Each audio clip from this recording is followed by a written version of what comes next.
Très bon début de semaine à tout le monde. Nous sommes le lundi 19 octobre 2020. Merci de nous recevoir chez vous. Un plaisir de vous retrouver comme tous les matins. Vous nous suivez sur la 98.5 Sud FM Sen Radio en synchro avec toutes nos stations régionales. Vous nous suivez aussi sur www.sudfmsenradio.com. Le blog d'info qui démarre comme tous les matins à 6h30. Issegnan est déjà en studio pour les titres qui seront développés à 6h45. Bonjour Adjaratou Issegnan. Bonjour Maria. Alors, le premier tour des élections présidentielles s'est tenu en Guinée hier. Présidentielle en Guinée hier dimanche, les Guinéens dans l'attente des résultats, alors qu'un site d'information Guinée Matin et d'autres radios ont été suspendus pour diffusion des résultats, diffusion interdite par les autorités. Souffrance dans le monde rural, le Fouta dans la rue en rouge pour réclamer un minimum pour l'amélioration de leurs conditions de vie. Le Fouta vaut de l'électricité, l'accès à l'éducation, entre autres. Malem Oda, région de Kaffrine, exige des routes praticables, vitales pour le département, de l'électricité et plus de sécurité. Et l'inquiétude à l'hôpital de Nénéfécha, pas de médecins, pas d'électricité et des serpents dans la salle d'accouchement plongés dans le noir. Un reportage de Boubacar Tamba à suivre dans nos éditions Covid-19 et tourisme. Toujours pas de lueur à Ziguinchor. Les acteurs dressent un tableau sombre et les acteurs qui s'interrogent sur la rotation d'un seul bateau pour assurer la liaison Dakar-Ziguinchor. Voilà pour les titres, Maria. Merci à vous, Adjaratou Issegnan. Nous vous retrouvons à 6h45 pour le développement de tous ces titres. ginnaaw bi fanweeri simili ak benn tegoo ci juróom benn waxtu salaamaaleykum El Hadj Malick Ndiaye. waaleykum salaam système Maria. ginnaaw bi ñu la ziyaare mel na ni Guinée la ñuy tàmbalee de. moom lañ koy dooree ak Guinée yi di xaar nag résultat yi ci élection présidentielle yi nga xam ne am na nag démb ñu jàpp ne waaye laataa loolu nag am na site d'information yoo xam ne dañ leen tëj ràpp ak ay rajo ndaxte keneen dañoo génne résultat yoo xam ne loolu yoon daf koy tere ba tey ci wàllu xibaar yi fas yéene faram fàccee jafe-jafe yi njànkonteel ci monde rural bi Fuuta nag mu ngi ci ay jafe-jafe yu tar takk ay sagar xonk tur ngir laaj lekk li nga xam ne mooy li gën a néew bokk na ci nag ay jumtuwaay yu mucc ay Fuuta kat fi mu toll ni bëgg na courant waaye tamit ay yoon yoo xam ne kat ci lañ mën a jaar li ni mel tam ñaxtu boobu lañ gis ca Malem Hodar région bu Kaffrine foofu kat liñ bëgg moom mooy ay yoon yoo xam ne kat yu mucc ayib lay doon ca Nénéfécha moom dañoo jaaxle hôpital ba nag hôpital Nénéfécha ñoom dañoo jaaxle amul médecin amul courant rax ci dool tamit jaan yi dañuy dugg rek fi nga xam ne fa la soxna yi di muccee dañ ci ànd ak kii di Boubacar Tamba leen ci fas yéene xibaar leen faram fàcce ci fas yéene xibaar bokk na ci nag wàllu tourisme bi nga xam ne dafa lompoñ fële ca Ziguinchor acteurs yi nag ñu ngi xaar ngir ñu ku leen ci xettali ñu jàpp ne kat samp ab laaj ci li nga xam ne kat moom moo jëm ci wàllu rotation bateau bi dañ ci ànd kii di Ignace Day Maria loolu moo gën a fas ci xibaar yi. jërëjëf El Hadj Malick juróom-ñaari waxtu incha allah la fi teew ngir yaatal gi. incha allah si kanam. La revue des titres à la une des quotidiens. Exactement 33 minutes après 6h. Nous sommes le lundi 19 octobre 2020. Bonjour Adjaratou Ndeye Maria. Bonjour Maria. Revue des titres que l'on démarre comme tous les matins par Sud Quotidien qui nous parle du tourisme local. Selon nos confrères de Sud Quotidien, il y a un mal de promotion concernant donc le tourisme local. Nos confrères nous amènent à Mbour, Kaolack et Ziguinchor. À Mbour, c'est un produit en quête d'amateurs. À Kaolack, un marché sans grande envergure. Et donc à Ziguinchor, un sous-secteur en zone de turbulence. Également, à la une de Sud Quotidien, nos confrères reviennent sur l'élection présidentielle en Guinée avec Cabinet Fofana, analyste politique, qui parle donc de la poste présidentielle et déclare que c'est à la CENI de sécuriser les voix et de n'en restituer que ceux des urnes. Et qu'est-ce qui barre la une de la tribune? Audience présidentielle avec les députés de la majorité, les confidences de Macky Sall. Pour l'As Quotidien. Nos confrères reviennent aussi sur cette rencontre avec ces députés. Le chef de l'État a déclaré qu'il n'aime pas les remaniements. Et Vox Populi nous parle d'Abdou Mbow. Abdou Mbow, donc le tout nouveau premier vice-président de l'Assemblée nationale qui crache ses vérités aujourd'hui donc dans le journal Vox Populi, et Abdou Mbow ne s'en est pas limité à parler donc de ses rapports avec le chef de l'État, mais aussi il a égratigné Ousmane Sonko qui selon lui il trouve que selon les Sénégalais ne s'aventureront jamais à mettre à la tête de ce pays quelqu'un qui a un problème avec la vérité. Qu'est-ce qui barre la une de 24 heures? C'est justement Ousmane Sonko qui lui aussi attaque le gouvernement. Question écrite sur les affaires Terme Sud et cession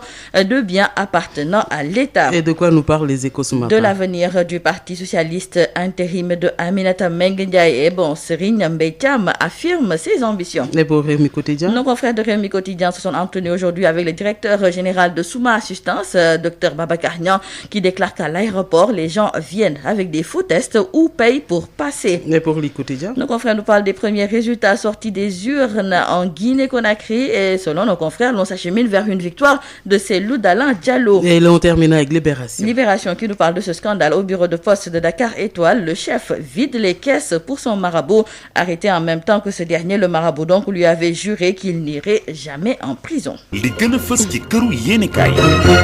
ginnaaw bi fanweeri simili ak juróom tego ci juróom benn waxtu tey ci altine ji fukki fan ak juróom-ñeent ci weeru octobre 2020 salaamaaleykum Adjaratou Ndeye Mariam. waaleykum salaam Mariam. ñu tàmbali suñu biir kër Sud Quotidien di waxtaanee tourisme local. Sud Quotidien kon tey ji dem ba ci diwaanu Mbour Kaolack ak Ziguinchor ndaxte ñetti gox yooyu dañ fay faral di nemmeeku ñu bëri ñu fay dem ngir lu ñuy def lu ñuy waxee tourisme wante dañoo gis ne foofu nga xam ne moom mooy ci diwaanu Mbour ñu yore lépp lu jublu ci wàllu tourisme daal seen mën-mën dafa des fële nga xam ne nag moom mooy ca Kaolack ñu bëri sax duñ fay sawar di dem. Ziguinchor moom di ñu xamal ne foofu dafa am ay turbulence maanaam daal ay rëq-rëq yoo xam ne dañ koy faral di nemmeeku ca wàll googu ba léegi ci xët bu njëkk boo colikaay bii di Sud Quotidien suñu naataango yi di ñu wàcc ay kaddu yoo xam ne cabinet Fofana nekk analyste politique moom moo ko daal di fësal jëmale ko nag ci wàllu élection présidentielle yi ñu doon amal démb moom nag mi nekkoon ganu émission bii di objection di xamle ne seeni dong la ñu may ngir mu daal di fësal kaddu yi nga xam ne wala boog fësal résultat yi nga xam ne moom moo génne ci mbeñ gàcc bu ñu yoree tribune moom daal di ñëwaat ci ab ndaje boo xam ne nag njiitu réewum Sénégal di Macky Sall daf ko doon amal démb ak député yu nekk ci majorité bi njiitu réew mi nag fësal na fa ay kaddu comme yu ci mel ni daal nekku ci mel ni kii di Cissé Lo ne ba léegi daal xaritam la mu mel ni laas lu mel noonu la xëyee waaw ndaxte nee na Macky Sall tamit daal dina xamle ne moom buggul sax ay remaniement kon su demee ba koy junj dafa mel ni daal ne am na loo xam ne nag tey ji suñu naataango yi daal gëm nañ ko ci. waaw Abdou Mbow ci xëtu Vox Populi. waaw Abdou Mbow bi nga xam ne nag bi ñu ko tabbee yees mu nekk premier vice président bu assemblée nationale tey ji nag moom moo seq waxtaan ak suñu naataango yi lu weesu nag liggéey ga nga xam ne moom moo ko nar a xaar foofu nga xam ne moom mooy ci assemblée nationale daal dina ñëwaat tamit ci mbirum Ousmane Sonko. bu ñu yëree 24 heures. Ousmane Sonko moom moo nekk ca xët gu njëkk ga moom mu daal di attaqué gouvernement bi rawatina nag ci la xew ca terme sud ak tamit yenn ci ay appartement yoo xam ne daal nguur gi daf koo jaay. ñun les écoles lu ñu xëyee. les écoles nañu nag Serigne Mbaye Thiam moom pare na ngir wutu ki nga xam ne moom mooy Aminata Mbengue Ndiaye ca bopp parti socialiste dafa mel ni kon ne kii nga xam ne fu mu nekk nii moom mooy jëriñ gu ñu denk wàllu assainissement fii ci réew moom pare na ngir jiite parti socialiste. Rewmi Quotidien tey ji seq waxtaan ak directeur bu Souma assistance moom muy ñëwaat ci ñi nga xam ne dañuy jege ca bitim réew di jaar nag ca aéroport Blaise Diagne ngir dugg fii ci mim réew moom di docteur Babacar Niang di xam le ne am na ñoo xam ne dañ ci indaale ay test yu baaxul wala boog dañuy fay ngir war a mën a dugg ci biir réew mi. ñu yor lii quotidien nañu fa li nga xam ne moom mooy ca Guinée Conakry dafa mel ni nag ne résultat yaa ngi tàmbalee di génn wante nag lañ ca gis moom mooy ne kii di Cellou Dalein Diallo moom moo ci am ndam. ñu tëjee ko ak libération di ñëw ca mbuxum nga ñu nemmeeku ca bureau de poste bu Dakar Étoile foofu nag ka jiitee bureau de poste bi dafa daal di toj kees yëpp jébbal ko nag sëriñam ndaxte sëriñ soosu sax moom ba ñu ko jàppee sëriñ soosu moom moo ko xamale woon ne du ma sa dem ca kaso. sëriñ bee ko waxoon lii. ñoom ñaar ñëpp ña nga ca kaso. jërëjëf Adjaratou Ndeye Mariam Ndiaye fii léegi ci kanam inchallah fekk nga gën a yër yéenekaay yi. Et vous nous écoutez à Pikine sur la 91.7. Tout de suite on retrouve Habsa Elimane Wane pour le journal de l'économie. Habsa qui reçoit ce matin le ministre de l'économie, du plan et de la coopération, monsieur Amadou Hott. La B6, Banque internationale pour le commerce et l'industrie du Sénégal. La B6, la banque d'un monde qui change, vous offre le journal de l'économie. Bonjour et bienvenue. Dans le cadre de l'Agropole Sud, l'État du Sénégal a fait un investissement public de 57 milliards de francs CFA. Il ne reste plus qu'à sécuriser le financement privé en mode PPP, partenariat public-privé. Propos du ministre de l'économie, du plan et de la coopération, Amadou Hott. Il est avec Ismaïla Marcel Colly. Je rappelle que ce projet d'Agropole Sud, c'est vraiment la région naturelle de la Casamance. Il y a un investissement public important de l'État, c'est 57 milliards de francs CFA que l'État emprunte auprès des partenaires de la Banque africaine de développement et la BID, contribue également de son budget et maintenant attire le secteur privé dans le cadre de partenariats public-privé. Nous avons donc sécurisé le financement public, il nous reste maintenant à sécuriser le financement privé en mode PPP. Il y a le fonds stratégique, le fonds 6, qui cherche toujours un partenaire qui va l'aider à construire et à gérer l'agropole lui-même. Donc il faut construire, aménager pour que le privé puisse venir s'installer dans cet agropole, le privé qui transforme donc les mangues et transforme l'anacarde. Dans le cadre du projet aussi, il y a l'organisation de tous les acteurs de la filière. Donc on appuie les petits producteurs de la filière pour les regrouper avec des zones de stockage dans différentes communes, dans différents endroits. Et à partir de là-bas, maintenant, les transformateurs vont acheter pour transformer et vendre au Sénégal et exporter. C'est un projet important, c'est pourquoi d'ailleurs son Excellence le président Macky Sall a décidé de le répliquer non seulement dans le centre, il y aura l'agropole centre, l'agropole ouest avec l'intercommunalité, ces 3 communes qui sont ensemble dans le cadre d'un projet majeur d'agro-industrie, donc à l'ouest, et puis il y a l'agropole nord également au niveau de Saint-Louis. Et chaque agropole va se spécialiser dans certains produits ou sous-produits agricoles pour qu'il y ait une certaine complémentarité. Il a tenu ces propos au sortir de sa rencontre avec les conseillers du Haut Conseil des collectivités territoriales. C'en est tout pour le journal de l'économie. Merci de votre fidélité. La B6, Banque internationale pour le commerce et l'industrie du Sénégal. La B6, la banque d'un monde qui change, vous a offert le journal de l'économie. Présenté par Habsa Iliman qui recevait ce matin le ministre de l'économie, du plan et de la coopération Amadou Hott. Merci à vous de nous recevoir tout de suite. Marie-Rosalie Ndiaye pour le journal de la santé. Biotox anti-moustique pour le corps, les vêtements, les rideaux et draps vous protège contre les moustiques chez l'adulte et l'enfant. Val d'Afrique vous offre votre journal de la santé.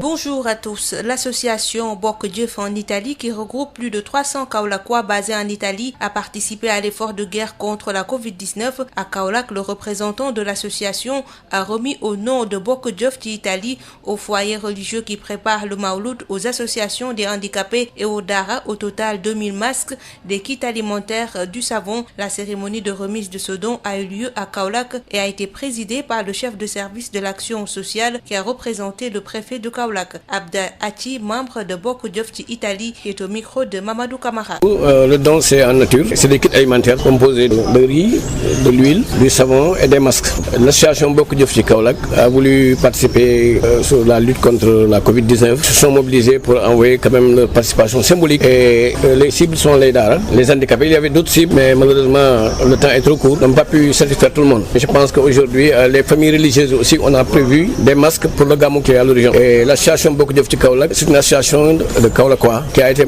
portée sur les fonds baptismaux en 2002. Donc c'est une association qui fait 18 ans d'existence et qui a fait beaucoup de réalisations. Je pense que vous avez vu les images lors de la cérémonie. Ils ont fait beaucoup de choses, mais malheureusement les Kaolackois ne sont pas informés. Ils ont beaucoup de projets pour Kaolack. Ils ne demandent qu'à être aidés par les autorités locales. Ousseynou Ndiaye, le chef du service départemental de l'action sociale à Kaolack, a salué l'initiative qui, selon lui, est de haute portée. Ses propos sont recueillis par Mamadou Camara. Les différents groupes qui ont été visés, ça rend compte d'un choix pertinent pour la simple et bonne raison de se constituer de handicapés. Comme vous le savez, c'est un groupe très sensible aux capacités physiques, intellectuelles, parfois défectueuses, et qui n'ont pas donc alors leurs moyens physiques, intellectuels de vaquer à leurs occupations. Le venir en soutien, c'est une chose très normale.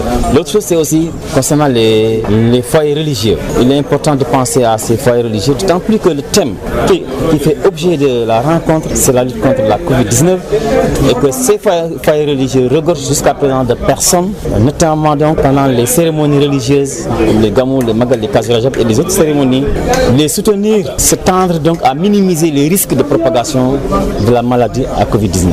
Nous disons que nous sommes très satisfaits de ce qui se passe. Nous nous en félicitons et nous voudrions en fait que cela continue. Parce que c'est vrai que l'État fait beaucoup de choses en matière de protection sociale et de politique publique. L'État fait beaucoup de choses. On ne va pas rester là à énumérer les programmes, mais malgré tout cela ne suffit pas parce que la demande est très forte. Et comme la demande est très forte, l'offre ne pourra pas tout satisfaire. En même temps, il faut qu'il y ait des bonnes volontés qui viennent soutenir les efforts de l'État dans cette dynamique de développement social et économique. Monsieur le président de l'association Bokk Jëf de Kaolack, toutes nos félicitations. C'est tout pour aujourd'hui. Merci de nous avoir suivis. Biotox anti-moustique pour le corps, les vêtements, les rideaux et draps vous protège contre les moustiques chez l'adulte et l'enfant. Val d'Afrique vous a offert votre journal de la santé. Exactement, 45 minutes après 6h, première édition de ce bloc d'infos. Bonjour Adjaratou Seignan. Bonjour Maria. Que nous démarrons par la Guinée où le premier tour des élections s'est tenu hier. Présidentielle en Guinée, les Guinéens sont dans l'attente des résultats alors qu'un site d'information et des radios ont été fermés suite à la diffusion des résultats et des tendances. La Commission électorale nationale indépendante, la CENI, rappelle que son président est le seul habilité à publier des résultats. Souffrance dans le monde rural, le Fouta dans la rue en rouge pour réclamer un minimum pour l'amélioration de leurs conditions de vie. Le Fouta veut de l'électricité et l'accès à l'éducation. Malem Hodar dans la région de Kaffrine exige des routes praticables vitales pour le département de l'électricité et plus de sécurité. Et cette inquiétude à l'hôpital de Nénéfécha, pas de médecin, pas d'électricité, des serpents dans la salle d'accouchement plongés dans le noir. Vous suivrez tout à l'heure le reportage de Boubacar Tomba. Covid-19 et tourisme dans le sud du pays, toujours pas de lueur. À Ziguinchor, les acteurs dressent un tableau sombre et s'interrogent sur la rotation d'un seul bateau pour assurer la liaison Dakar-Ziguinchor. Tels sont les titres qui seront développés juste après ceci. Sud Matin.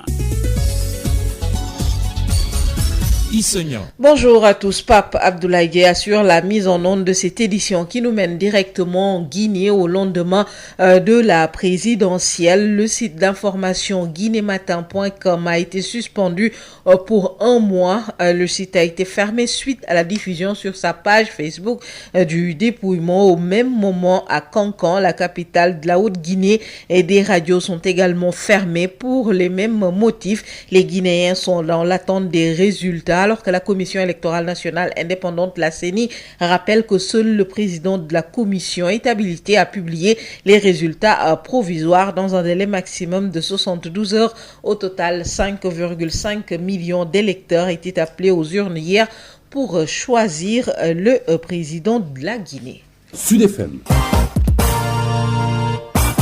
Colère des populations du Fouta fortement mobilisées hier à Ourossogui en rouge. Les populations ont réclamé l'amélioration des conditions de vie dans le Fouta, de l'électricité, donc l'accès à une éducation de qualité. Les populations du Fouta déplorent le faible bilan du chef de l'État dans cette partie du pays, Abdourahmane Tiene.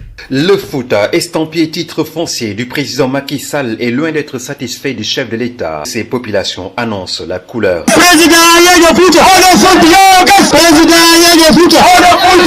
Ils étaient venus de tous les coins du Fouta, de Podor à Dembankane, en passant par Ranérou-Ferlo, pour prendre d'assaut la route principale de Ourossogui, vêtue de rouge. Regroupés autour du mouvement président Yédié Fouta, ils se considèrent oubliés par le régime en place. Abdoulaye Tall Guiro est leur porte-parole. Ce mouvement réclame un minimum à l'occasion du bilan du Sénégal dit émergent. Ces hommes et ces femmes ont constaté que le Fouta n'a pas émergé. Le Fouta patauge dans des difficultés de tout ordre. L'enseignement supérieur est inexistant dans la zone. C'est pourquoi nous demandons la création d'une université digne de son nom et le renforcement des écoles de formation professionnelle pour éviter la perdition scolaire. Ce mouvement soutenu par les fils du terroir de la diaspora a listé une kyrielle de doléances dont la plus saillante reste le triste sort des populations de Ranérou-Ferlo plongées toujours dans le noir. Électrification des gros villages. Ranérou est un cas particulier. Avec seulement la ville de Ranérou et le village de Lumbol bénéficient du courant de haute tension pour un département plus vaste que la région de Thiès. Macky Sall, jadis adulé dans la partie nord-est du pays, voit sa cote de popularité sérieusement entamée alors que les responsables politiques locaux sont plus ou moins désavoués. Nous nous dressons devant les politiciens et les hommes d'affaires qui utilisent nos forces et nos ressources pour des intérêts personnels. Matam, Abdourahmane Diène pour Sud FM. Le département de Malem Hodar dans la région de Kaffrine réclame également l'amélioration des conditions de vie. Le département réclame surtout des pistes praticables, des routes praticables pour soutenir le développement, plus d'électricité et plus de sécurité. Voici Seydou Ndiaye, maire de la commune de Dianké-Souf, président de l'association des maires du département de Malem Hodar. Il s'explique au micro de Mamadou Kamara. Malem a des besoins énormes. S'agissant des infrastructures routières par exemple, hormis la route nationale numéro 1 qui traverse au sud du département, à la périphérie du département, il n'y a pas un seul mètre de route bitumée dans le département de Malem Hodar. Il n'y en a pas. Donc c'est le département le plus enclavé du Sénégal. Il faut nécessairement que l'on réalise cette route qui va quitter Darou Minam, elle va traverser Ndioumguène, Dianké-Souf, pour qu'on puisse rejoindre Cap. Et aussi le tronçon Delbi Malem Hodar qui va. Malem, c'est notre capitale, mais nous avons des problèmes pour y accéder. Donc ce tronçon-là est vital pour le développement économique et social de nos terres. Il y a ce tronçon, la route Boulel, Médinassi, on a ça à Médinassi. Alors qu'il y a Tip Saloum à côté. Il y a Diaksao, le village du Marabout Mauro, qui est un gros producteur.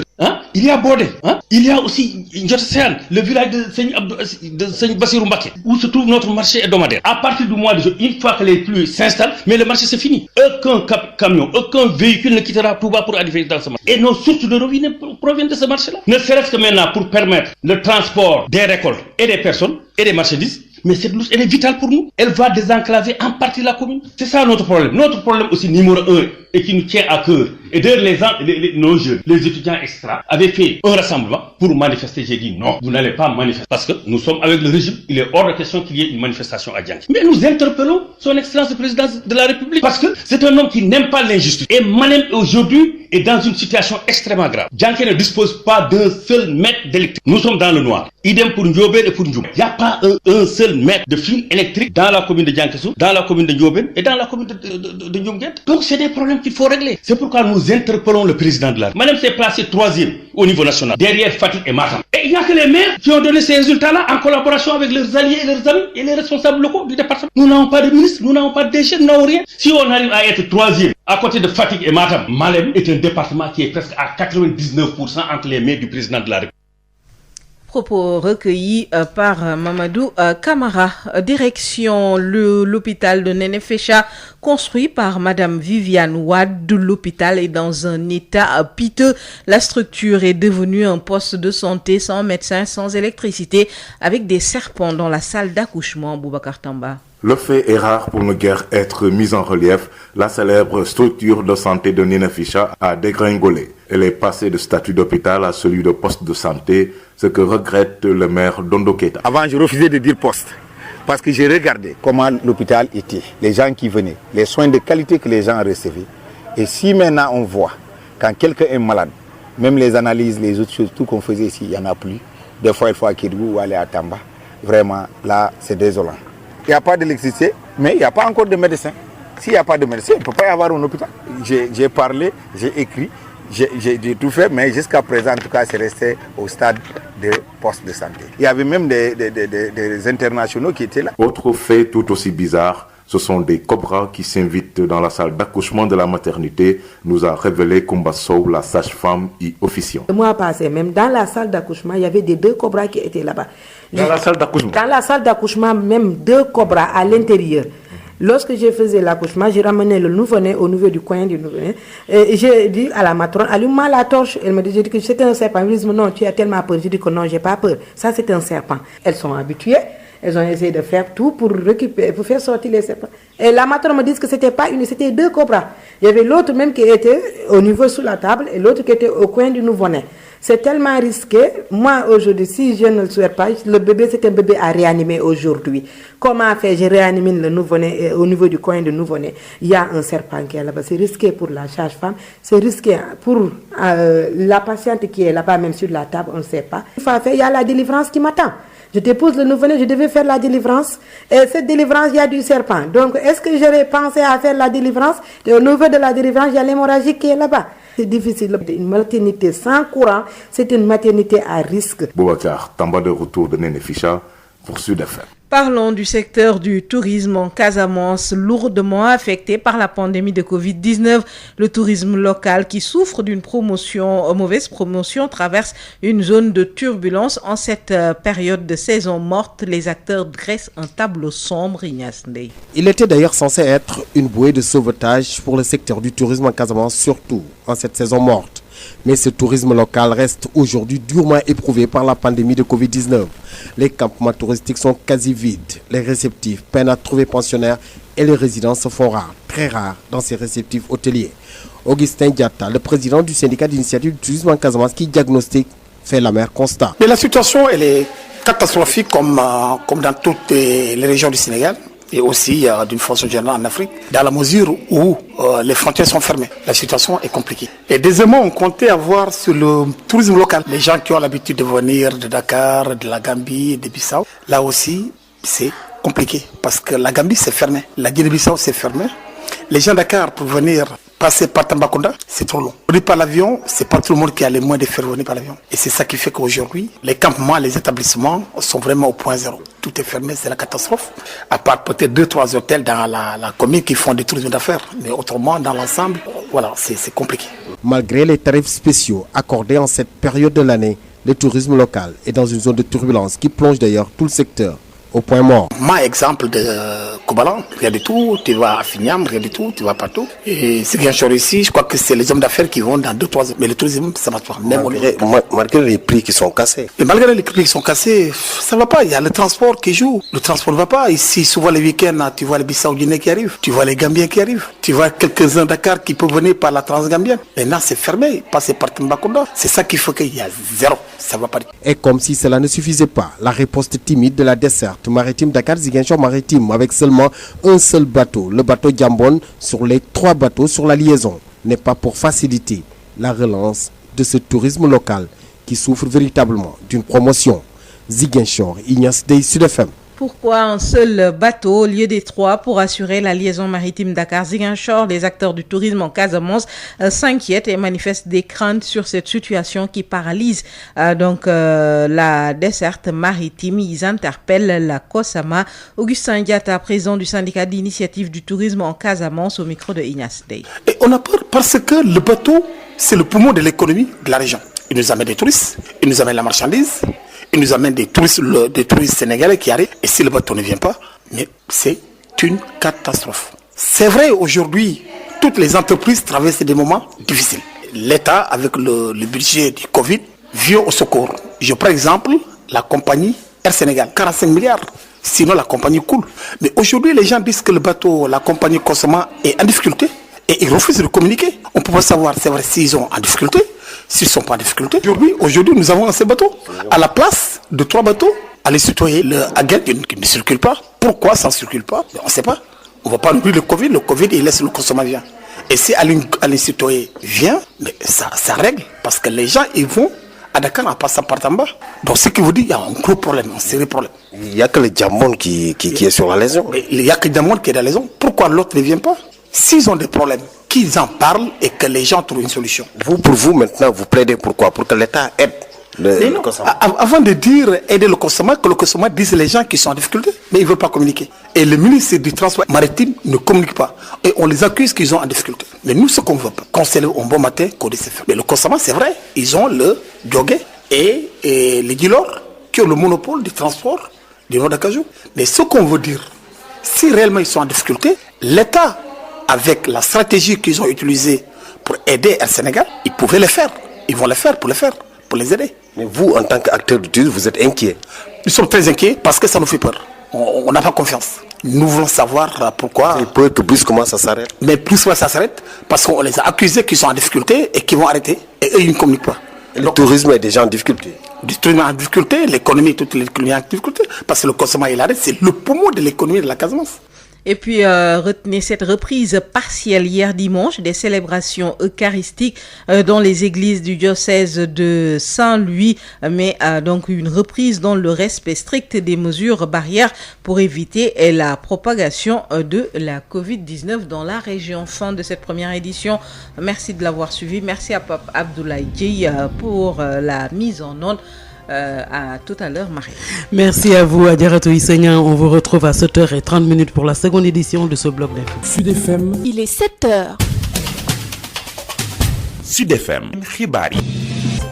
juróom-ñaari waxtu ci Sud FM seen rajo ni ñu leen ko junjee woon sànq El Hadj Malick Ndiaye teew na ci studio bi salaamaaleykum El Hadj. waaleykum salaam. xibaar yi pàcc bu njëkk bi ci yaatal ñu tàmbalee Guinée ga nga xam ne démb la ñu doon amal seeni élection présidentielle. ñu ngi xaar résultat yi ba léegi foofu ca Guinée dara ruusagu fa nag tax na sax ay xibaar yi yéen i kaay jëloon génn ay résultats yi nag ñu tëj leen bokk na ci Guinée Matin ak yenn rajo loolu nag yenn rajo mu am fële ca Kankan lañ génn résultats yi ñoom Guinée ñu ngi xaar li jëm ci wàllu résultats yi juróom million ak lu topp aji nag ñoo doon voté démb ngir rek fal fukki candidat ak ñaar yi nga xam ñoo ko doon xëccoo commission électorale indépendante mu wax na ñoom ñoo war a mën a jox résultat yi ba tey ci wàllu xibaar ak tamit ay jafe-jafe yu nemmeeku ci àdduna bi ci monde rural bi fii ci Sénégal ca Fouta nag ñoom dañoo mel bay Fouta di laaj li nga xam ne rek mooy lu minimum bokk na ci nag seen ay jumtuwaay Fouta nag bëgg na ndox ak courant ak yeneen yi ni mel maanaam odoor tamit ni mel lay laaj foofu kat ñàkk tali moo fa gën a fës li jaaxal tamit am ci hôpital Ndefleng amul médecin amul courant jaan yi tamit di nekk fi jigéen ñi di muccee dañ ñëw yéen ci biir xibaar yi ñu ñëw yéen tamit ci wàllu mbas mi ak tamit Covid bi ñu jàpp ne kat am na loo xam ne indi na ko njeexital ci wàllu tourisme foofu ci Ziguinchor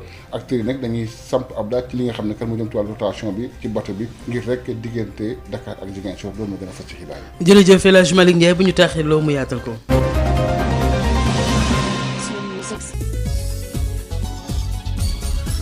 El Hadj Malick Ndiaye. jërëjëf Pape Abdoulaye Dièye nekk ci wàllu xarala gi ñu doore ko présidentielle ca Guinée site d'information guinématin.com na dañ ko dakkal mu yëngu ba fekk weer ginnaaw ba mu génne ci page Facebook am nag dépouillement ci waxtu sax ca Kankan ca capitale haute Guinée am na rajo yoo xam tam dañ leen tëj ci ràpp ndaxte kan ñoo joxe ay résultats Guinée yi nag di xaar résultats yi fi mu toll ci rek juróom million ak lu topp ci ay électeurs ñoom la ñu wax ñu voté démb nag tànn ci fukki candidat ak juróom ak ñaar yi di fàttali commission électorale nationale indépendante bi nag di fàttali moom ne ñoom rek ñoom ñoo mën a joxe lu jëm ci wàllu résultats yi nga xam ne nag am nañ fekk ñetti fan gi daal di koy joxe ñu wax ci askan wi dëkkee ca Fouta Podor ak Dande Mayo ñoom kat dañoo mer ba futu nag dajale woon ca Ourossogui takk ay sakot xonk cur ngir rek ñaawlu fàtte gi neen fàtte leen kat ñoom ñooy fan jiite waaye tam gis seen bopp ci li nga xam ne kat mooy réew mi kat dafa tumburanke gox boobu dafa tumburanke lu bëree bëri bokk na ci wàllu yoon ñàkk ndox ñàkk courant tamit fu ñu fajoo Abdourahmane Diène nañ ci àndal.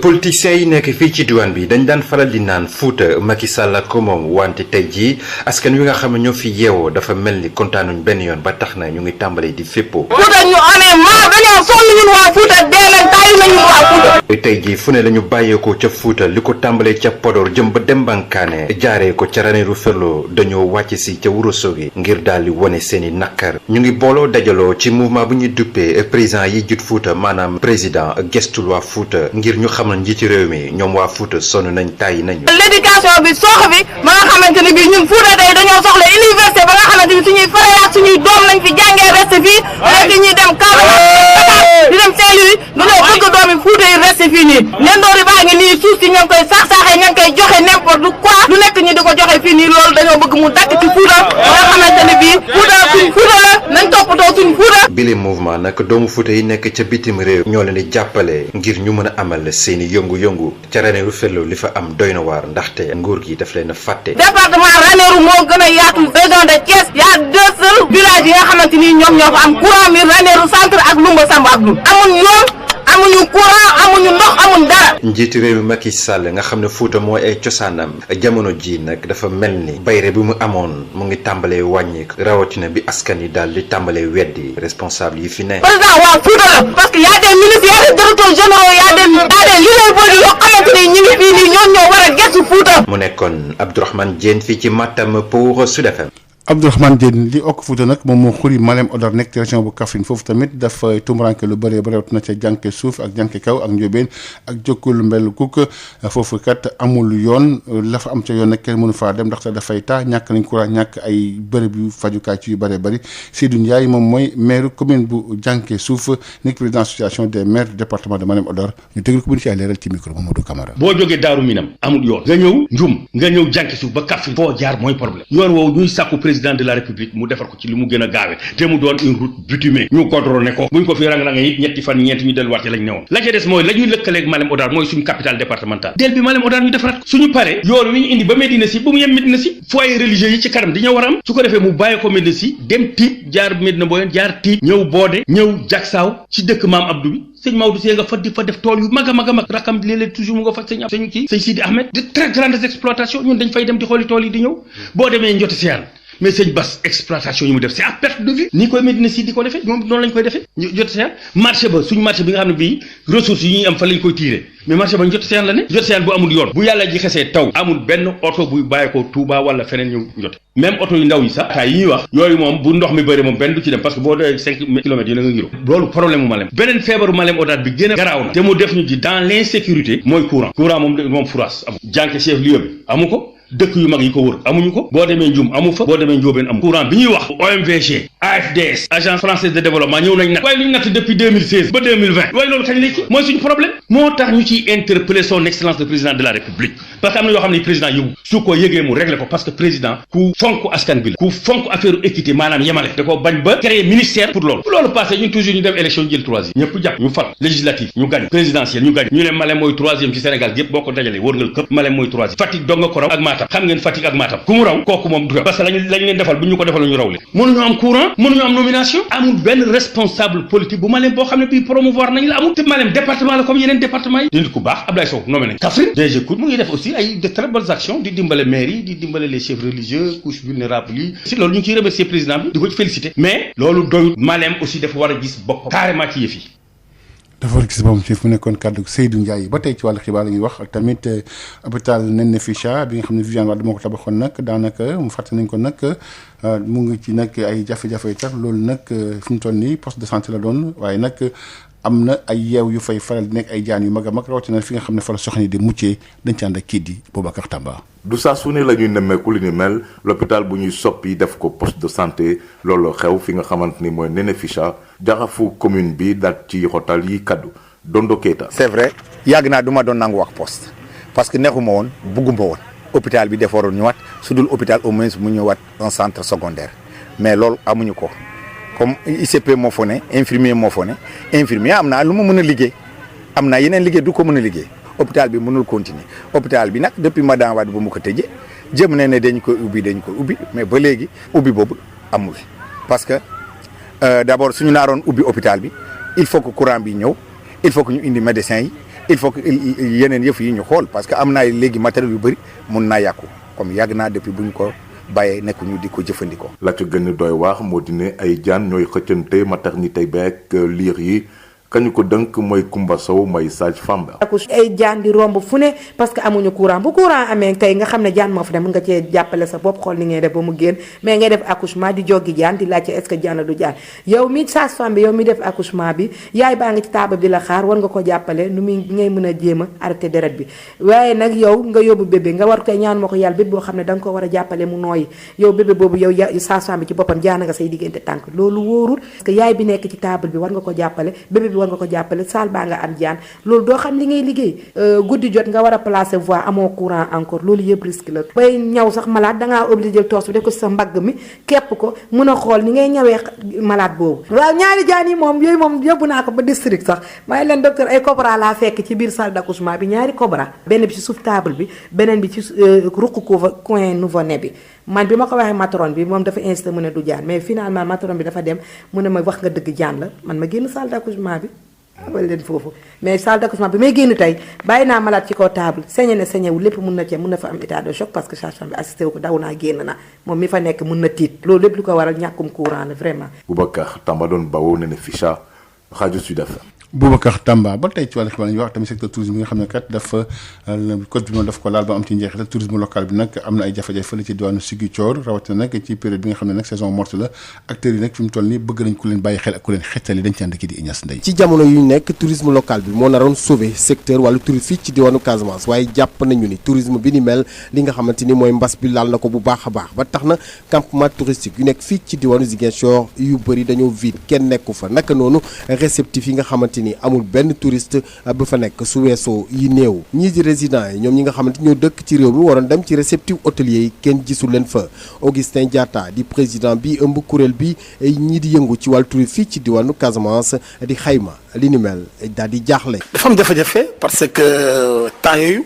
dañuy am ay clients yu jóge Gambie ñeneen ñu jógee Guinée Bissau ñeneen ñu jógee Dakar jaar par Kaolack Farafenni ñëw fii day yomba mais ren non seulement am na Covid mais frontière dañuy tëj Bissau du ñëw Gambie du ñëw ku nar a jógee Dakar ak sa oto nga jaar par Tamba ku bëgg a jël avion ab bi dafa cher trop parce que ñu bari sénégalais amuñu ñaar si bëre pour yaakaar si loolu bateau bi dafa arrêté woon yaa benn rek bu fi nekk léegi mooy bu ndaw bi jàmbur bu mag bi ba léegi ñëwul donc là dafa ñu indi ay jafe-jafe yu bëri. naam am na ay njëg spécial yi nga xamante ni moom la ñu accordé ñi nga xamante ni ñoo dëkk ci réew mi bëgg a dem ci yenn ci hôtel yi wala ci campement bi waaye ba léegi loolu daal di tumranke tourisme local jamono yi nekk ci jafe-jafe yu tar naka noonu secteur tourisme ci boppam. mais am na tarif da ngay affiché tarif gars du ñëw amuñ xaalis problème commencé na am parce que là kenn xamul fu ñuy jëm là en tout cas tourisme bi dee na tourisme local bi tam bokkut si. mel ni loolu doyul li nga xamante ni mooy tàmbali dem ak dikk bi ci wàllu géej bi ak benn bateau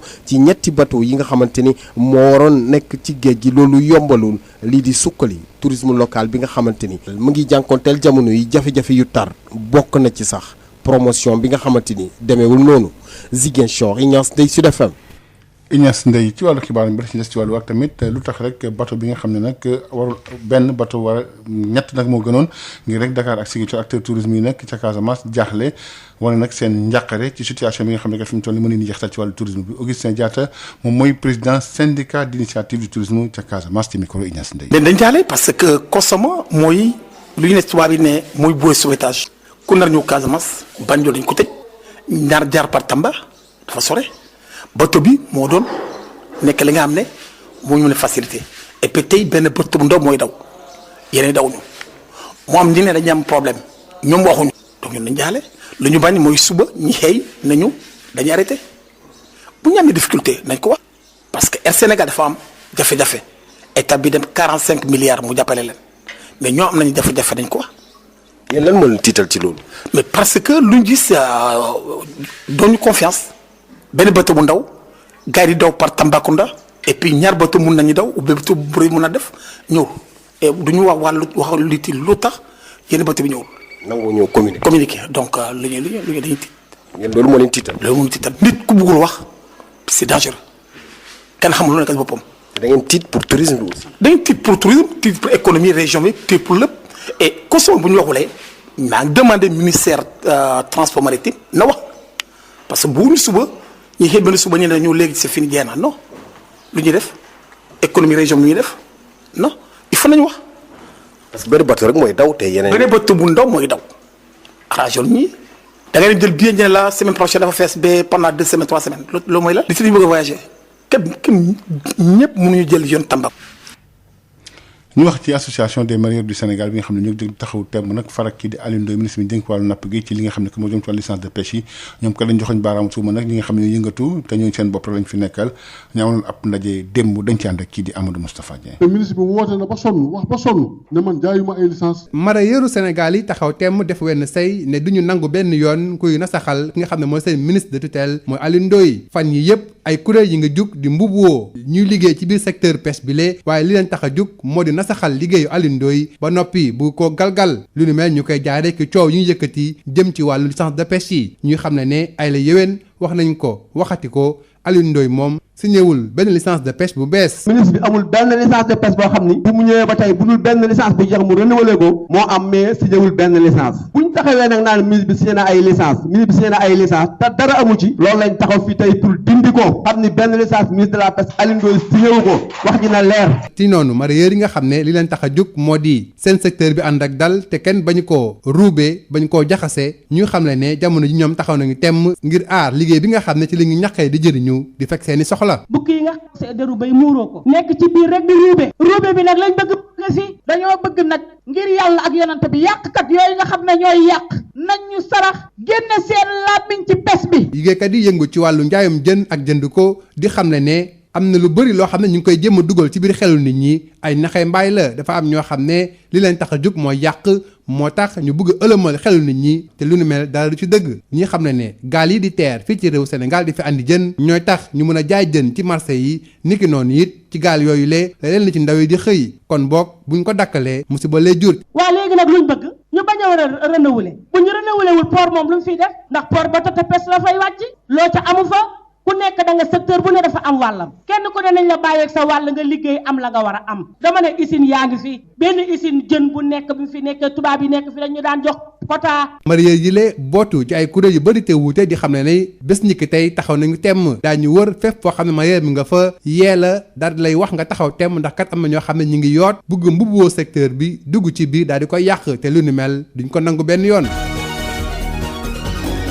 ci tënk ci tàggat yaram ak tamit lu jëm ci li nga xam ne rek moom moo nekk nag wàllu football ak le coupe confédération africaine de football te ji la ñu amoon nag demi-finale bu njëkk bi bokk na ci nag demi-finale bu njëkk boobu diggante RS Berkane ak tamit Arsenal d'Agadir loolu nag dina am fële ca Maroc lay doon beneen demi-finale bi nag di am suba ci équipe bi nga xam moom moo nekk Pyramids Égypte ak tamit Orea bu Conakry bu ñoom Khadim Ndiaye démb nag ci demi-finale bu njëkk bi ñaari demi-finale yi nga xam te nañ ko amal nag résultat yi moom nii la tëddee résultat yi moom nii la tëddee ci résultat yi nga xam am nañ ko démb Raja Zamalek moo gagné benn bal ci dara samedi nag équipe bi di Al Ahli moom moo gagné 8-0 club bu athlétique bu club bu Casablanca ñaari bal ci dara.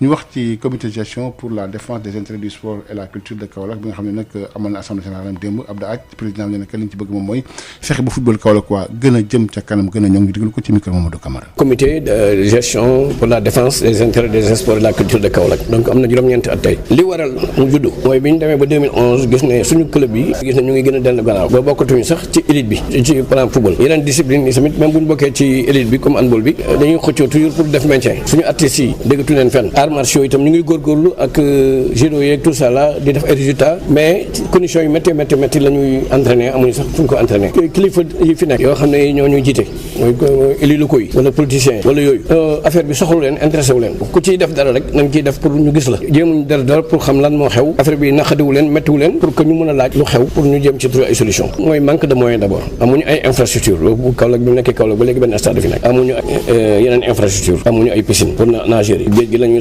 nager di jël ji ay médailles d'or amuñu ay salle d'entraînement pour les arts martiaux amuñu ay terrain multisport pour handball beeg basket bi dara nekk ko fi gannaaw loolu tamit Kaolack yu bëree yi nga xam ne am nañu tuuti moyen dañoo won gannaaw Kaolack ñi nga xam ne ñoo fi nekk di góorgóorlu ñoo jéem ci liñ mun donc amuñu moyens yu bëri yi 53 65 78 Machallah Sénégal premier équipement et machine. DSL plomberie et sanitaire, les établissements Mbaye et Frères, les boissons Punch, Wallo et SPEM Sénégal premier équipement et machine vous ont offert la revue de presse. Présentée par Diaratou Ndeye Marième Ndiaye. Nous sommes le lundi 19 octobre 2020, seconde édition de ce bloc d'information. Vous nous suivez sur la 98.5 Sud FM Sen Radio. Diaratou Issa Niang nous a rejoint en studio pour cette seconde édition, effectivement. Bonjour Diaratou. Bonjour Maria. On démarre avec l'hôpital Néné Ficha qui souffre de tous les maux.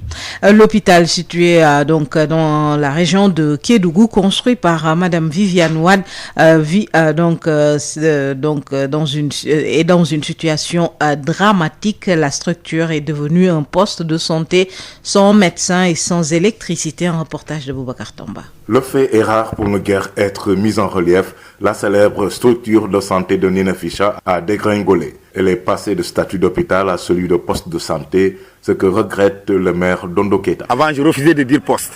Parce que j'ai regardé comment l'hôpital était, les gens qui venaient, les soins de qualité que les gens recevaient. Et si maintenant on voit, quand quelqu'un est malade, même les analyses, les autres choses, tout qu'on faisait ici, il n'y en a plus. Des fois, il faut à Kédougou ou aller à Tamba. Vraiment, là, c'est désolant. Il n'y a pas d'électricité, mais il n'y a pas encore de médecin. S'il n'y a pas de médecin, il ne peut pas y avoir un hôpital. J'ai parlé, j'ai écrit, j'ai tout fait, mais jusqu'à présent, en tout cas, c'est resté au stade de poste de santé. Il y avait même des internationaux qui étaient là. Autre fait tout aussi bizarre, ce sont des cobras qui s'invitent dans la salle d'accouchement de la maternité, nous a révélé Koumba Sow, la sage-femme y officiant. Le mois passé, même dans la salle d'accouchement, il y avait des 2 cobras qui étaient là-bas. Dans la salle d'accouchement? Dans la salle d'accouchement, même 2 cobras à l'intérieur. Lorsque je faisais l'accouchement, j'ai ramené le nouveau-né au niveau du coin du nouveau-né. Et j'ai dit à la matrone, allume-moi la torche. Elle me dit, j'ai dit que c'était un serpent. Elle me dit, non, tu as tellement peur. J'ai dit que non, j'ai pas peur. Ça, c'est un serpent. Elles sont habituées. Elles ont essayé de faire tout pour récupérer, pour faire sortir les serpents. Et la matrone me dit que c'était pas une, c'était 2 cobras. Il y avait l'autre même qui était au niveau sous la table et l'autre qui était au coin du nouveau-né. C'est tellement risqué. Moi, aujourd'hui, si je ne le souhaite pas, le bébé, c'est un bébé à réanimer aujourd'hui.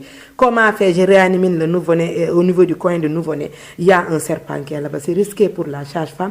C'est risqué pour la patiente qui est là-bas, même sur la table, on ne sait pas. Il y a la délivrance qui m'attend. Je dépose le nouveau-né, je devais faire la délivrance. Et cette délivrance, il y a du serpent. Donc, est-ce que j'aurais pensé à faire la délivrance? Et au niveau de la délivrance, il y a l'hémorragie qui est là-bas.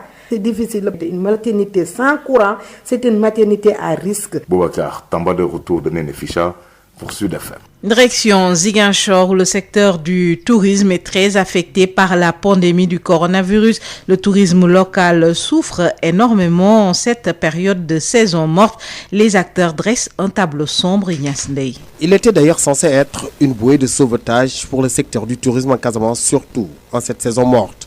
Mais ce tourisme local reste aujourd'hui durement éprouvé par la pandémie de Covid-19. Les campements touristiques sont quasi vides. Les réceptifs peinent à trouver pensionnaires et les résidents se font rares, très rares dans ces réceptifs hôteliers. Augustin Diatta, le président du syndicat d'initiative du tourisme en Casamance, qui diagnostique, fait l'amer constat. Mais la situation, elle est catastrophique comme dans toutes les régions du Sénégal et aussi d'une façon générale en Afrique, dans la mesure où les frontières sont fermées. La situation est compliquée. Et deuxièmement, on comptait avoir sur le tourisme local. Les gens qui ont l'habitude de venir de Dakar, de la Gambie, de Bissau, là aussi, c'est compliqué parce que la Gambie c'est fermé, la Guinée-Bissau c'est fermé.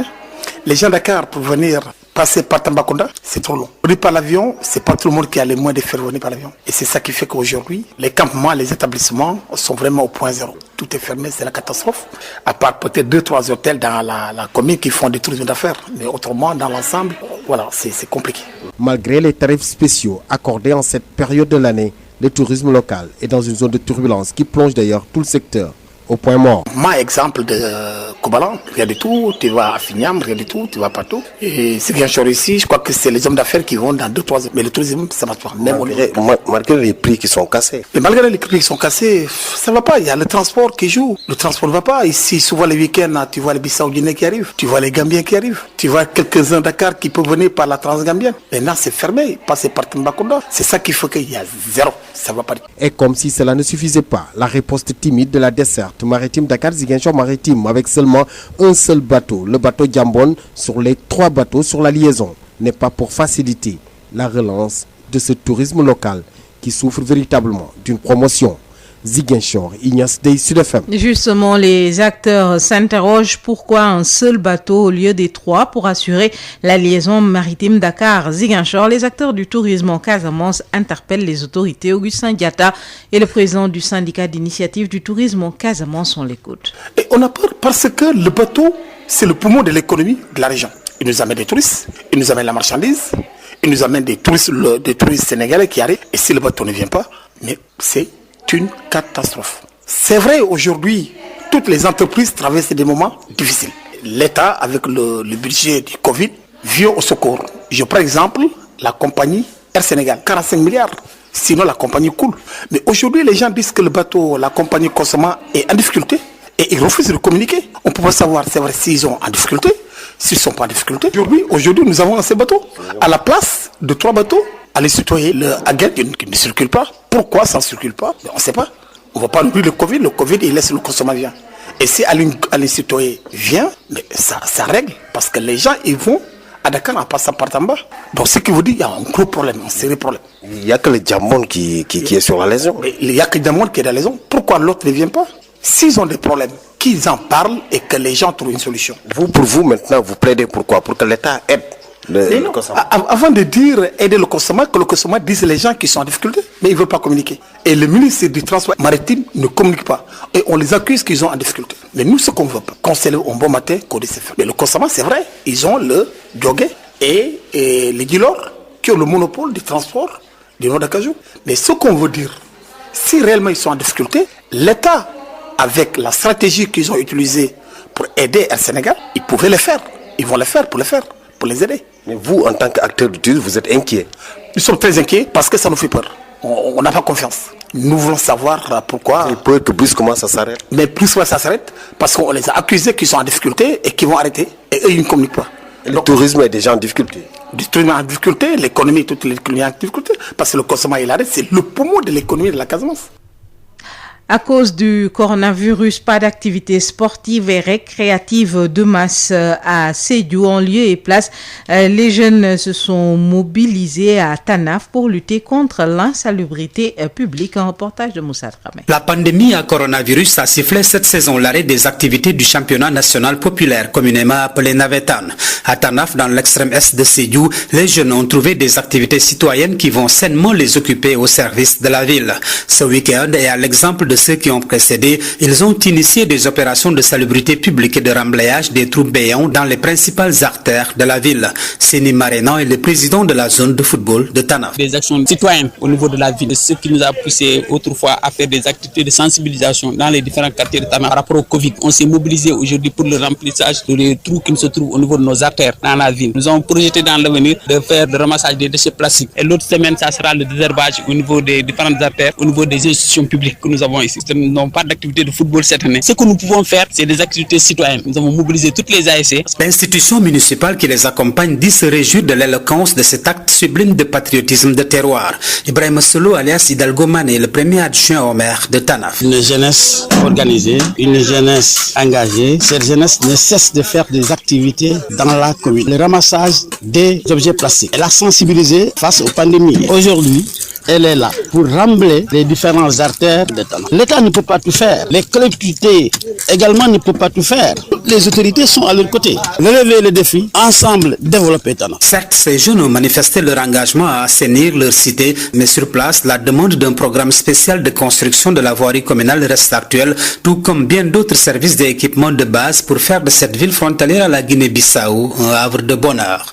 Moussa Dramé, Sédhiou, Sud FM. juróom-ñetti waxtu ci Sud FM seen rajo salaamaaleykum El Hadj Malick. waaleykum salaam ci sama. ñu tàmbale ko hôpital boobu di Néné Ficha mu mel ni bëri na jàngoro yu fa am. jàngoro yu bëri moo fa am jàngoro yi bokk na rek ñàkk ko nag tamit ñàkk ay jumtuwaay poste de santé bi sax la doon léegi waaye da ci doon tax doole tamit bu ñuy mucc nag xale jigéen ñi bu ñu mucc dañ fay gis ay jaan ak yu ni mel dañ ci ànd ak kii di Boubacar Tamba. du saa su ne la ñuy nemmeeku li ni mel l'hôpital bu ñuy soppi def ko poste de santé loolu xew fi nga xamante ni mooy Néné Ficha jaxafu commune bi daat ci xotal yi kaddu Dondo Keita. c'est vrai yàgg naa du ma doon nangu wax poste parce que neexuma woon bugguma woon hôpital bi dafa waroon ñëwaat su dul hôpital au moins mu ñëwaat un centre secondaire mais loolu amuñu ko comme ICP moo fa ne infirmier moo fa ne infirmier am naa lu ma mën a liggéey am naa yeneen liggéey du ko mën a liggéey hôpital bi mënul continuer hôpital bi nag depuis Madame Wade ba mu ko tëjee jëm ne dañ koy ubbi mais ba léegi ubbi boobu amul parce que d'abord suñu naaroon ubbi hôpital bi il faut que courant bi ñëw il faut que ñu indi médecins yi il faut que yeneen yëf yi ñu xool parce que am naa léegi matériel yu bëri mun naa yàqu comme yàgg naa depuis bu ñu ko bàyyee nekk ñu di ko jëfandikoo. la ca gën a doy waar moo di ne ay jaan ñooy xëccante maternité beeg liir yi kañu ko dënk mooy Kumba Sow mooy sage-femme ba. ay jaan di romb fu ne parce que amuñu courant bu courant amee tey nga xam ne jaan moo fa dem mën nga cee jàppale sa bopp xool ni ngay def ba mu génn mais ngay def accouchement di joggi jaan di laajte est-ce que jaan la du jaan yow mi sage-femme bi yow mi def accouchement bi yaay baa nga ci taabal di la xaar war nga ko jàppale nu muy ngay mën a jéem a arrêté deret bi waaye nag yow nga yóbbu bébé nga war koy ñaan moo ko yàlla bébé boo xam ne da nga ko war a jàppale mu nooyi yow bébé boobu yow sage-femme bi ci boppam jaan nga say diggante tànk loolu wóorul parce que yaay bi nekk ci taabal bi war nga ko jàppale bébé bi war nga ko jàppale saal baa nga am jaan loolu doo xam li ngay liggéey guddi jot nga war a placer voie amoo courant encore loolu yëpp risque la bay ñaw sax malade dangaa obligé jël toos bi def ko sa mbagg mi képp ko mun a xool ni ngay ñawee malade boobu waaw ñaari jaan yi moom yooyu moom yóbbu naa ko ba district sax may leen docteur ay cobra laa fekk ci biir salle d'accouchement bi ñaari cobra benn bi ci suuf table bi beneen bi ci ruq coin nouveau-né bi man bi ma ko waxee matron bi moom dafa insisté mu ne du jaan mais finalement matron bi dafa dem mu ne ma wax nga dëgg jaan la man ma génn salle d'accouchement bi wala leen foofu mais salle d'accouchement bi may génn tey bàyyi naa malade ci kaw table sañe ne sañewu lépp mun na fa am état de choc parce que sage-femme bi assisté wu ko daw naa génn na moom mi fa nekk mun na tiit loolu lépp lu ko waral ñàkkum courant la vraiment. Boubacar Tamba doon bawoo Néné Ficha rajo Sud FM. Boubacar Tamba ñu des ci gox boobu tey tamit secteur tourisme bi nga xam dafa lompoñ nekk ci diwaanu Ziguinchor wàllu Covid bi tax mu lompoñ tourisme local bi nag am ay jafe-jafe yu tar bokk na ci nag ci li jafe-jafe yooyu nag acteurs yi bëgg nag ku leen bàyyi xel su ko defee mën a sukkaliwaat tourisme bi ci gox boobu dañ ci ànd kii di Ignace Ndeye. ci jamono yu ñu nekk tourisme local bi moo naroon sauver secteur wàllu tourisme fii ci diwaanu Casamance waaye jàpp nañu ni tourisme bi ni mel li nga xamante ni mooy mbas bi laal na ko bu baax a baax ba tax na campement touristique yu nekk fii ci diwaanu Ziguinchor yu bëri dañoo vide kenn nekku fa naka noonu réceptif yi nga xamante ni amul benn touriste bu fa nekk su weesoo yi néew ñii di résidents yi ñoom ñi nga xamante ñoo dëkk ci réew mi waroon dem ci réceptif hôtelier yi kenn gisul leen fa Augustin Diatta di président bi ëmb kuréel bi ñii di yëngu ci wàllu tourisme fii ci diwaanu Casamance di xayma li ni mel daal di jaaxle. dafa am jafe-jafe parce que temps yooyu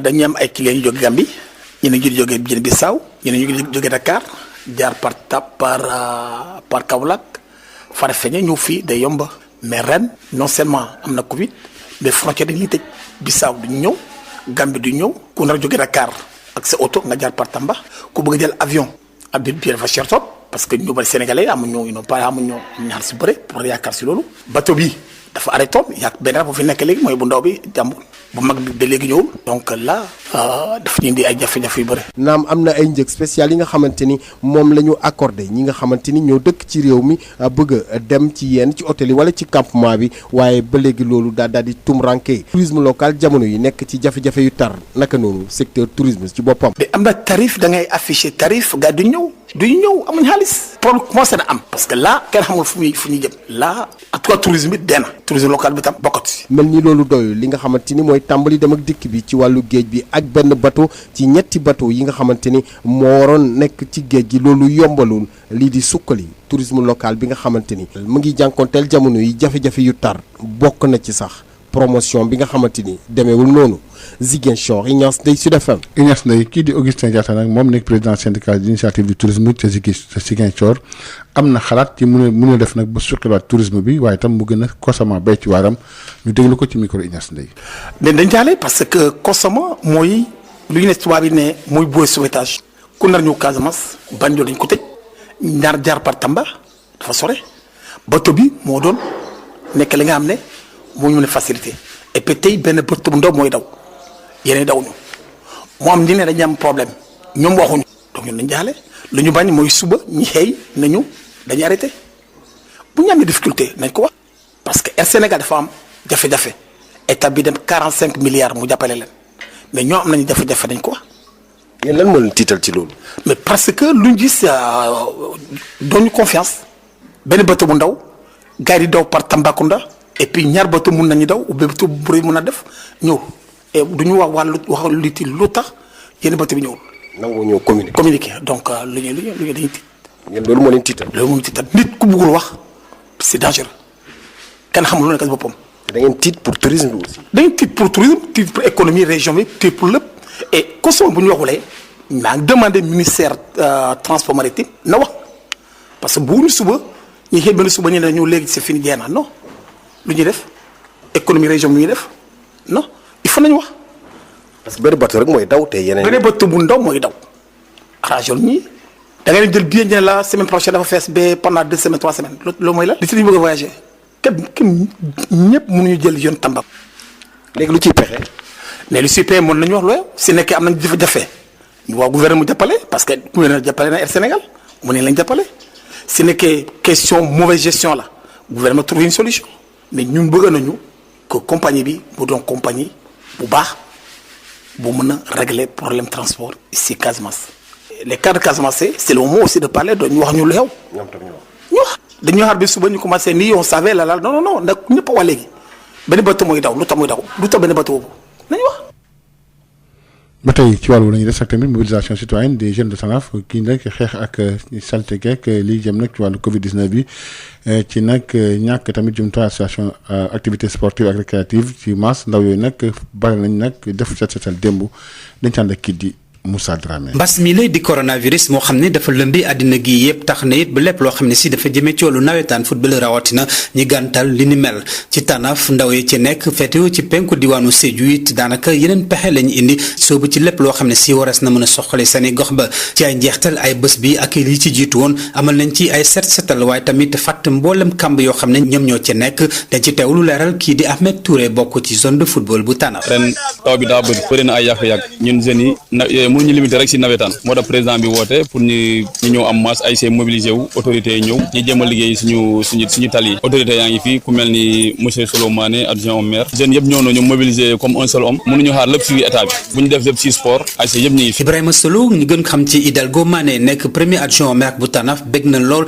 taxawaay ndaw yi bokk ci loo xam ne dafay soxale seeni gox. Une jeunesse organisée une jeunesse engagée depuis xale yi am jom la xale yoo xam ne xam nañu lu ñuy def activités dans la commune. Elle a commencé d'abord taxaw di liggéey dëkk bi ay bés yu bari yaa ngi nii. Ensuite elle a sensibilisé. seetal nañu dëkk bi ak plastique ak lu bari xam ne itam bu jëmale ci wàllu mbas mi la di coronavirus. Elle a montré une fois de plus que l'État ne peut pas tout faire. Également ne peut pas tout faire. Ensemble développer Tanaf. donte sax ndaw yi ñu ngi bay seeni waar waaye lépp loo xam ne si soxla nañ ko it ci Tanaf bokk na ci benn programme spécial boo xam ne danañ leen tabax ay yoon waaye tamit boolem jumtukaay ak service yoo xam ne soxla soxla nañ ko lool ngir it dëkk bi la nga xam ne si mu ngi dend ak Guinée Bissau ci penku diwaanu Sédhiou mën nekk barab boo xam ne it naata ngi it daf ci sax lool ki ci doon jokkoo ak yéen Sédhiou Moussa Dramé pour Sud FM. ñu wax ci li nga xam ne rek moom moo jëm ci célébration ci wàllu diine ci chrétien nag amoon na démb ca diwaanu Ndar waaye nag lépp mu ngi amoon nag ci respect mesure barrière yi ci wàllu Covid bi dañ ci ànd kii di Ignace Ndeye. ci xumbute gu rëy la ñi nga xam ne ni ñooy chrétien yu paroisse Notre-Dame de Lourdes bu Sor daal di rek dooraat ci dibeer gi ñaan gi ci biir seeni jàngu ginnaaw bi ñu toogee ay weeri weer te demuñu fa. kii di Antoine Jogoy Diène moom choriste la ci biir jàngu bi lee duñ def lu gërëm yàlla gërëmati yàlla sant yàlla bu baax a baax a baax a baax yaakaar naa ne ñu dooraatee mees yi baax na ci trop waaye dañ koy def ndànk-ndànk ànd ci xel mu sell ak dal te xam na rek toog nañu lu xaw a yàgg yoo xam ne amuñu woon ay ñaan ci suñu jàngu yi donc moment bi ñu ngi ciy gërëm yàlla bu baax.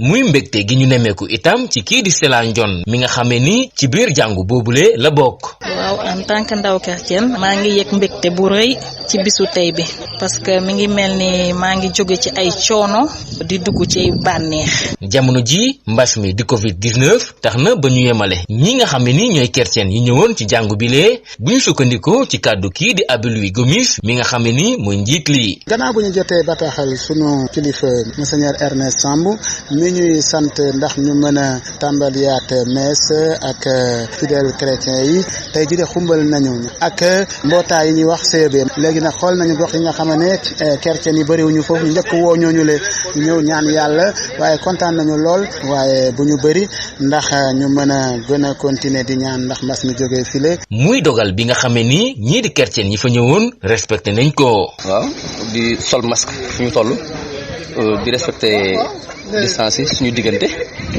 waaw comme ni ñu ko gisee tey yombul woon ci mees bi mais jafewul tam sant yàlla rek la ñu mën a wax. ñëw nañu dëgg la bari wuñu waaye ku nekk la nga war a def nga ko te toogaay bi rafet na soriantoo nañu nu ñu toogee vraiment lépp tegu na ci yoon. ki doon jokkoo ak yéen fii ci Saint-Louis Yves Tendeng Sud FM. jërëjëf Yves Tendeng. jaajëfal ko bu baax a baax jaajëfal leen yéen itam nga xam da ngeen saxoo di wettali ko Sud FM seen rajo 98.5 rawatina Sud Matin ñu àndoon ak yéen 6h30 ba léegi jaajëfal baax a baax toute la rédaction dinañu fi teewaat incha allah 9h ngir yeneen ci xibaar ci gàttal lay doon Pape Abdoulaye Dieye moo nekkoon ci wàllu xarale gi ginnaaw rek li nga xam ne moo di brève yi incha allah kooku di Nicolas itam dina ñëw ci ndekki li jaajëfal leen jox leen dig daje suba incha allah 6h30 merci beaucoup de nous avoir reçus. Ceci n'est pas un examen médical. Ça c'est fort. Tout de suite, la pub sur Sud. Ah, j'ai un poste pour vous. Au cours de l'avenir mooy yëgal ne section bi nga